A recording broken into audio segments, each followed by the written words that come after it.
Don and Gino here with the National Real Estate Cafe, and we are wearing stripes, but we're not in jail. Yeah, we didn't quit our jobs to become candy stripers. We're still giving you the news about real estate, the economy, and so much more. And today, we're going to continue on the trend, but we've been telling you about all the great news.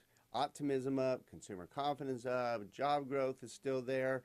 So how's that going to affect interest rates? Because it's definitely going to affect interest rates. Okay, but before we get into that, the thing that's curious to me as you were saying that is we didn't have all these things in our favor last year, and homes still went up 6%, 7%, 10% in some parts of the country. So we didn't have anywhere near as much momentum as we do today, and we still did great. All right. So with all this optimism and the belief that the Trump administration is going to help the economy to help maintain and slow it down so we don't have inflation, interest rates tend to get pushed up. Yep, let's take a look at it. So here's our first slide. Here's predictions from some of the main movers and shakers in the industry. If you look at this chart, we don't have to go into complete detail, but bottom line, all the above. We're talking Realtor.com, National Association of Realtor, Chief Economist of First America, Zillow. Everybody's basically predicting that rates will be somewhere between 4.5% and 5%.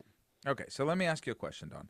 Assuming your income goes up by $1,000 a month, is it okay if your mortgage payment becomes $100 a month more expensive, maybe even $150 a month more expensive, as long as your income's rising? Of course. Yeah, no problem, right?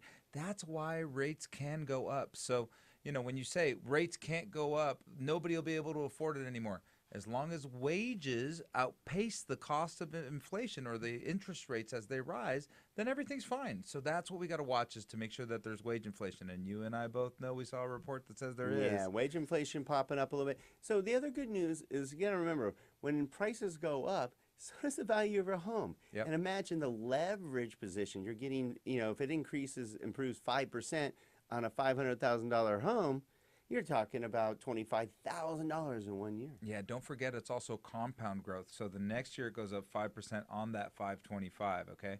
And remember that Albert Einstein said that compound interest is the eighth wonder of the world. All right, most powerful thing in the universe. You heard right here in the National Real Estate Cafe with Don Gatling and Gino Fronti. We'd love you to share these with your friends. Check us out on Facebook. Check out our webpage, nrecafe.com. Share us on Facebook. We would like to go viral someday.